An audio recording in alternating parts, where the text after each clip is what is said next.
Hi everyone, thank you for joining us today for this webinar. Over the next 20 minutes or so, David and I will try to address a question that a number of our clients have come to us with over the last few weeks. As I'm sure you're all aware, S&P and MSCI have announced a GICS reclassification across a number of sectors and subsectors. And we've had some clients reach out and ask, what does this mean for our new economy, China A ETF? What does it mean for our Asia Innovative Tech ETF? So rather than sending out a long write-up, we're trying something new. We will talk through it with a couple of slides that we've put together that hopefully you can use for whatever other purposes you might have. So what we'll cover today is what exactly is happening, a quick overview of the changes, why we think it's important, what the impact is on broad indices, how investors might be pre-positioning, and also, of course, getting back to our world at Premia, why we don't think it has an impact, and why we think what we're doing with New Economy and Asia Innovative Tech is actually not only ahead of this, but a better way of thinking about sector classification. So with that, I'll just launch into a quick overview of what's going on. First and foremost, the changes were partially done last Friday, and the rest by MSCI are being done on September 28th. And they're really straightforward. What MSCI and S&P are really doing is acknowledging what we have all already known for quite some time, that the large tech firms are no longer just tech firms. They are moving into physical stores. They are impacting our everyday life. And in fact, most of what we do is now a digital and technology transaction rather than a separate sector. So to acknowledge this, what GICS is changing to is effectively separating the consumer tech firms from the hardware tech firms. So the first big change is that the telecommunication services sector will be renamed the communication services sector. And this sector will, in addition to telcos, will include media companies from consumer discretionary sector and home entertainment companies from IT. Think Netflix and Nintendo. These will now be part of a bigger communication services sector. The one part that's not necessarily going to change is the internet and direct marketing retail. Think Alibaba, think Amazon. These will go under consumer discretionary, as some of them already have been, but the sector will be cleaned up so that all the companies that touch our everyday shopping lives will be in the consumer discretionary space. So here what we're showing is a slightly more detailed view, and don't be confused by the complexity of the page. On the left-hand side, we're showing the current landscape, telcos, consumer discretionary, and IT sector, and all the subsectors that are impacted. And on the right, we're showing what it will look like going forward. So all three of these sub-industries from telco services will remain in communication services. The gray means the definitions are going to be changed a little bit. Consumer discretionary, advertising, broadcasting, cable and satellite, publishing, and movies and entertainment will move into communication services. And internet and direct marketing retail, some will move into interactive media and services, but the rest will stay in consumer discretionary. From IT, application software will be effectively split into two, an interactive media and services and internet services and infrastructure. Home entertainment will move into communication services, and internet software and services will also be split into communication services and information technology. So if you look at the big boxes all the way on the left and the right, what you'll see is the communication services sector is quite big. Consumer discretionary, quite a few things are being taken out, and that is shrinking. And tech, a little bit smaller, but will still remain a relatively large sector. As you'll see in a few minutes when David takes over from me. Now, the communication services sector is actually quite evenly split between its three original subcomponents. So there are stocks coming from telcos, about 33%, tech, about 40%, and consumer discretionary, about 25%. And for the more astute observers here, what you'll notice is a little bit of a problem. Consumer discretionary and tech stocks, we typically think of that as the high growth, pro-cyclical exposures. Telcos, of course, are the defensive stocks. So one big question that hopefully David will address is, okay, well, what kind of impact is this going to have on valuations of these stocks? How is this all going to look? Because we all know that sectors trade together on similar multiples. But one big change is this combination of 2/3 cyclical, 1/3 defensive, is that GICS will now officially classify the new communication services sector as a cyclical sector. So the telco defensive label will become a communication services cyclical label. And you can see across the correlations and the betas that the correlations are going from telcos minus 0.11 to basically flat, and the beta is going from 0.88 to 0.99. Now, personally, I think this is a little bit on the fence here. You could, is a correlation of 0.02 and a beta of 1 a cyclical or a defensive? Is it that different from energy? But this is the decision they've made. I think accurately reflecting that more than 50% of the sector is, of course, the more growth-oriented companies. So I'll hand it over to David now to talk through not the facts of what's happening, but the implications. What does this mean for indices? What does this mean for positioning?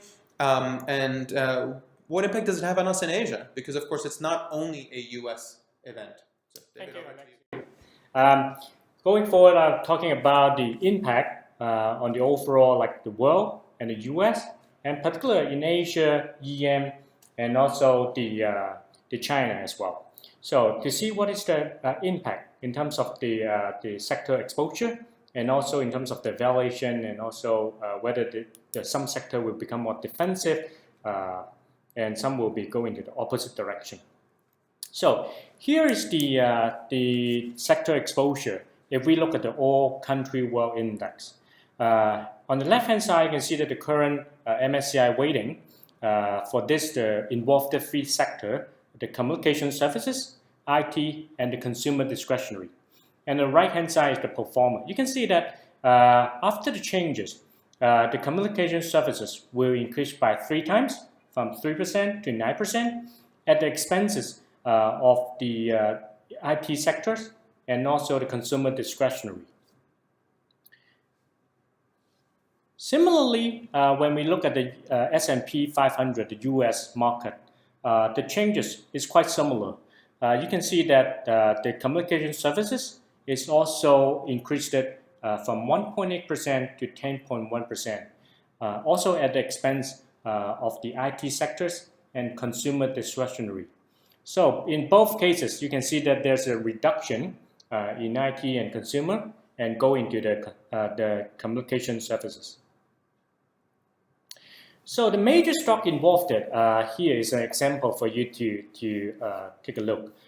Is the Frank, the Facebook, Amazon, Netflix, and Google. So Facebook will change from the Internet software and services under IT to become the interactive media and services under communication services. Amazon will remain the same. It's still falling under the consumer discretionary, while the Netflix will change from the consumer discretionary to the communication services under the movie and entertainment. Google will, similar to Facebook, is also changing from IT sector to communication services. So you can see that here is the top 50 members of the we classify communication services sectors here.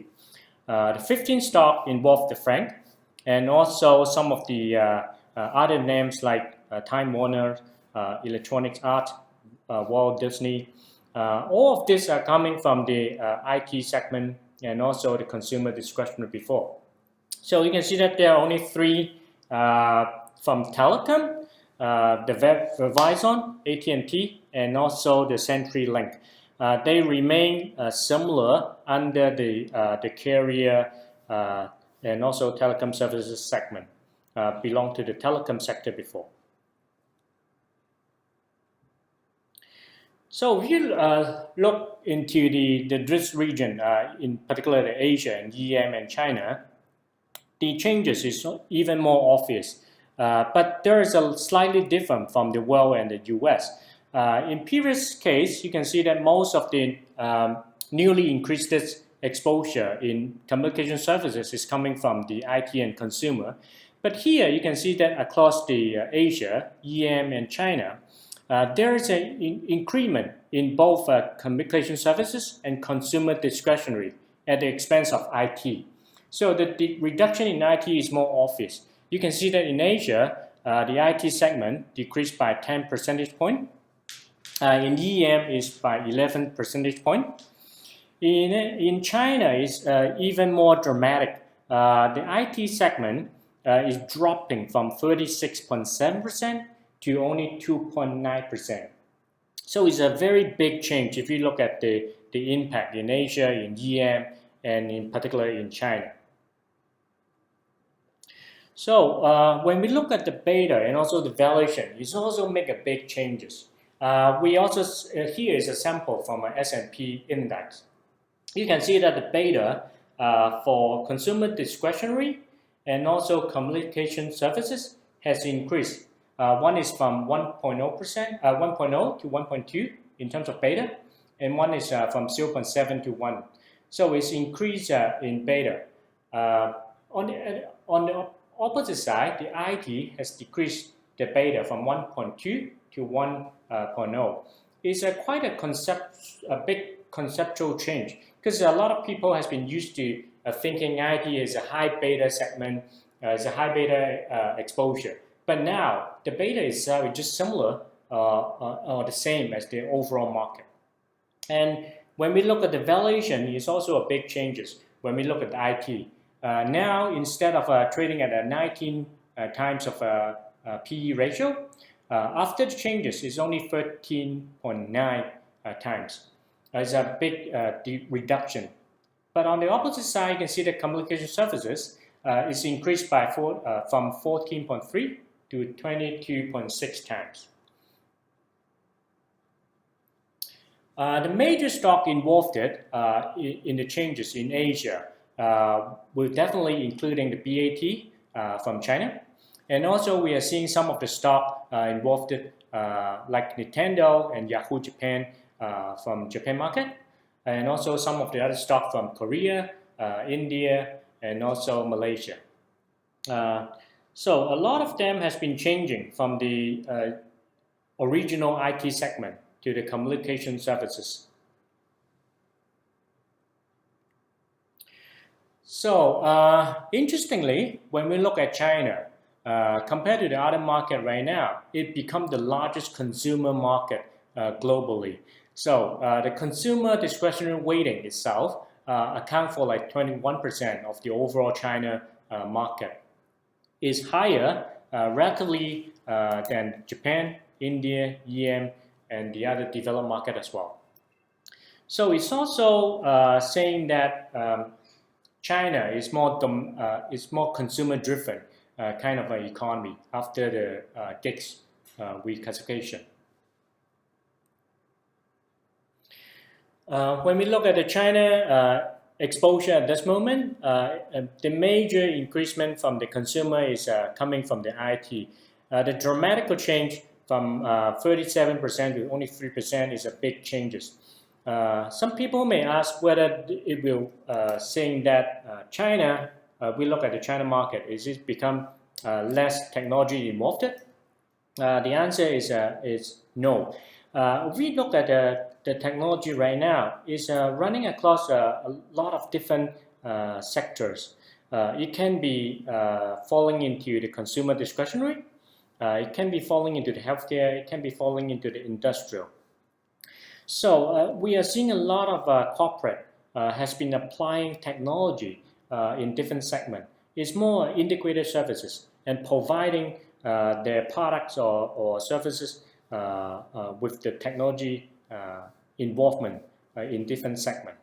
So that is a very interesting development, I would say. So in the next part, Alexei will help you to understand more about the impact on our products from Premia, including both China New Economy and also Asia Innovative Tech ETF. Thanks, David. So, David started to allude to this question and problem that I think a lot of investors will now have. China looks like it's a lot less technology. Now, that's just semantics, obviously, because we moved some stocks around. But here's a bigger problem. Many of our clients in Asia use a tech sector ETF to get exposure to the high growth part of the economy in the US and globally. And what I think investors are underappreciating is that starting October, their tech ETF is not going to have Google in it. It's not going to have Facebook in it. It's not going to have Netflix in it. And the same for Asia. It will become more of a traditional technology strategy. Stocks like Apple, TSMC, and so on. And I would be, if I were a betting man, I would guess that many clients will continue to hold technology ETFs for a few more weeks or months until they realize there's a dispersion in performance that they need to deal with. So we started thinking about this at the very beginning of planning our new economy in Asia innovative tech ETFs. We had a concern that we were not, if we simply did a tech sector ETF, we would be leaving a lot of the Chinese leading companies that are now using technology and doing the same for our Asia strategy in Korea and Japan and Taiwan. We will be leaving them out of the exposure when, in fact, more and more companies across all industries are using technology to improve their service offering. So for this very simple reason, we simply ignored GICS. We did not use GICS for either ETF. So for 3173, that's our China New Economy ETF that looks at 300 China A New Economy stocks. For those of you who remember, from a GICS point of view, that looked like a consumer discretionary, healthcare, and tech strategy. Why not only tech? Because we took a broad view of new economy and we actually used the CSRC industry classification, which goes much deeper than GICS to about 450 or so subsectors. And we identified those subsectors that require skilled talents, advanced technology, that are asset light and largely in the services industry, have sustainable growth profile and are projected to grow for the next 5 to 10 years, and importantly have policy support.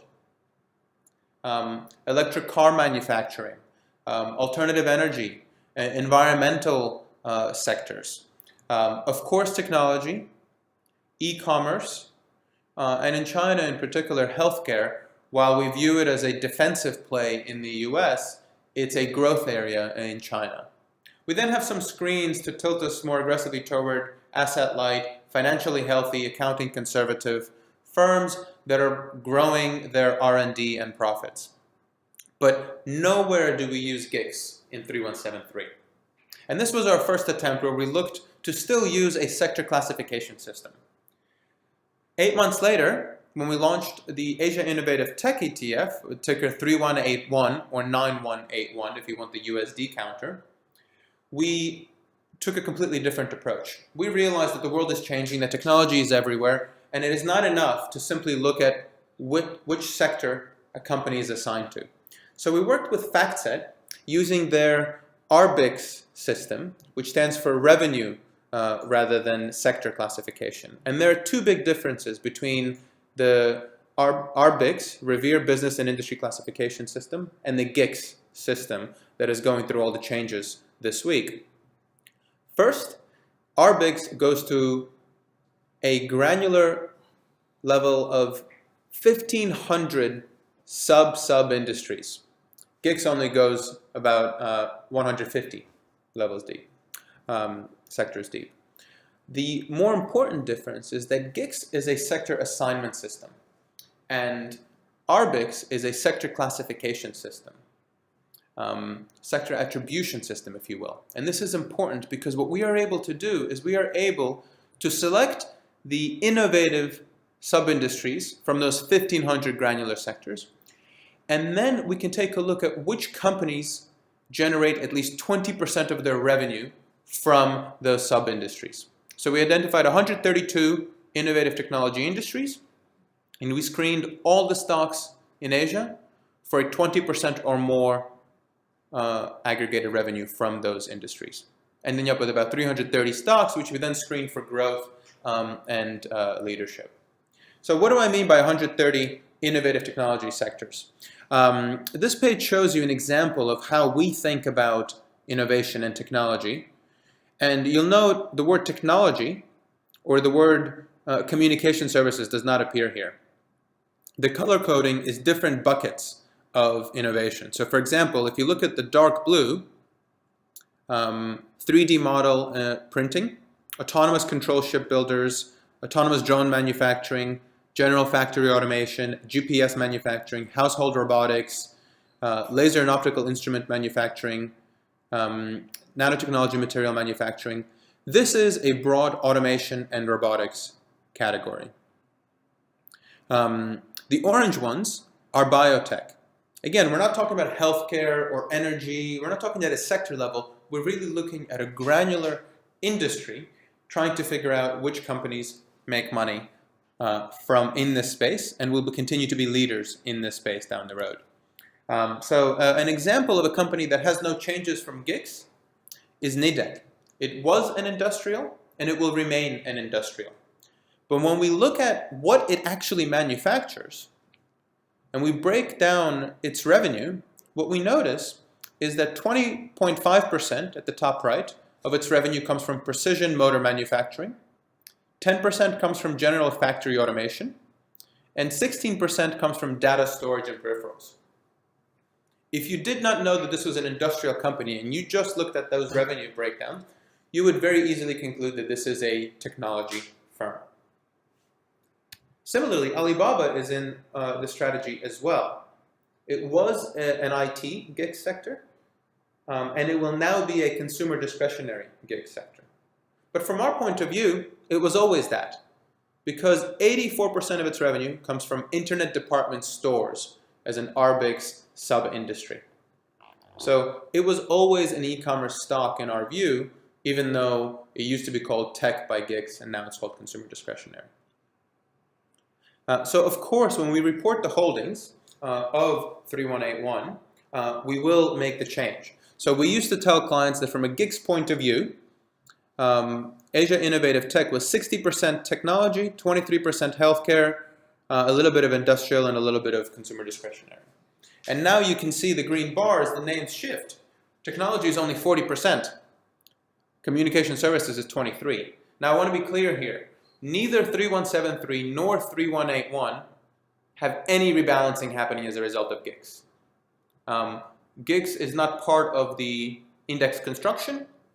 We will on our website and in Bloomberg, we will update what GICS sectors the stocks belong to, but we're not trading at all this week because we already had effectively what we believe to be the right new economy and innovative tech exposures. And this is one of the benefits of really thinking deeply about how to construct an index to get your desired exposure for Asia innovation and Asia new economy leadership, rather than simply looking at things from a sector point of view.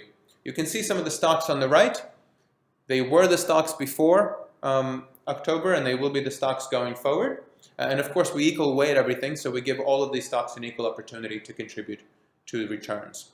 So with that, we'll conclude this quick webinar on GICS and its impact on US and Asian markets and its lack of impact on our products. Should you have any questions, please don't hesitate to reach out to any of the Premia Partners team.